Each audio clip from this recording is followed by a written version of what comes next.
Loss confirmed. Return to base for salvage processing. Compared to its 2015 predecessor, Star Wars Battlefront II feels much more refined and complete. For one, EA have finally delivered a truly unique single-player experience to complement the ever-reliable multiplayer. But is this installment worth your time? My name is Noel, and here is my full spoiler-free review of Star Wars Battlefront II. You're right. The Empire's time has come.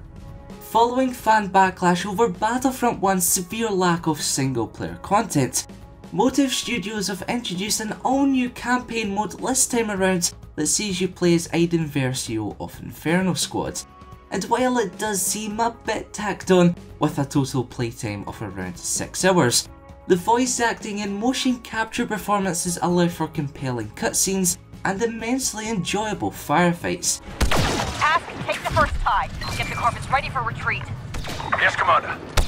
It also isn't afraid to take risks, which makes for an exciting and diverse playthrough. In saying that, however, a plot twist occurs relatively early on that I'm sure will frustrate most fans, and as a result, many will feel the marketing campaign for this compelling story to be entirely misleading. But if you're mostly a multiplayer gamer who doesn't mind checking out new game modes here and there, then the single player campaign is definitely worth checking out. They've led us into a trap. Brace for impact. Where Star Wars Battlefront II truly shines, which should really come as no surprise at this point, is in its various and familiar multiplayer modes. As always, DICE have blended together just the right amount of action and gratifying level progression into the likes of Blast, Galactic Assault, and the new and improved Heroes vs Villains to keep fans old and new coming back for more. But if not, then Criterion Games' drastically overhauled Starfighter Assault will no doubt hook many a Poe Dameron or Han Solo wannabe.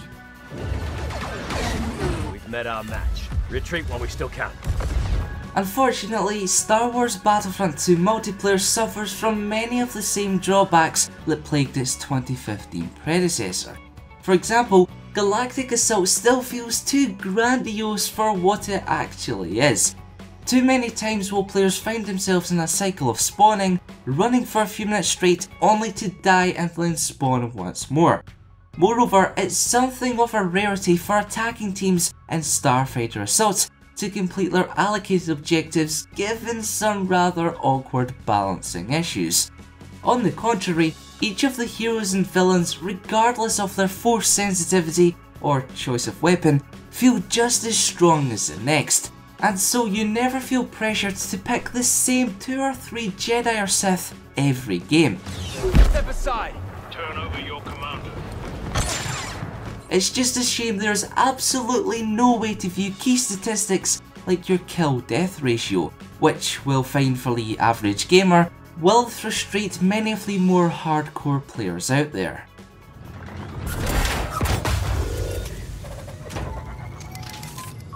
Now, it's no secret that Star Wars Battlefront II makes use of the pay-to-win model, in that microtransactions and its various loot boxes and star cards go hand in hand.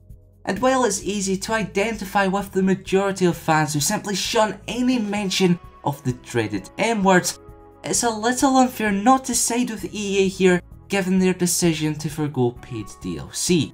It's also worth applauding their recent decision to drastically reduce the cost of various heroes and villains. Admiral Versio, Operation Cinder is to begin at once.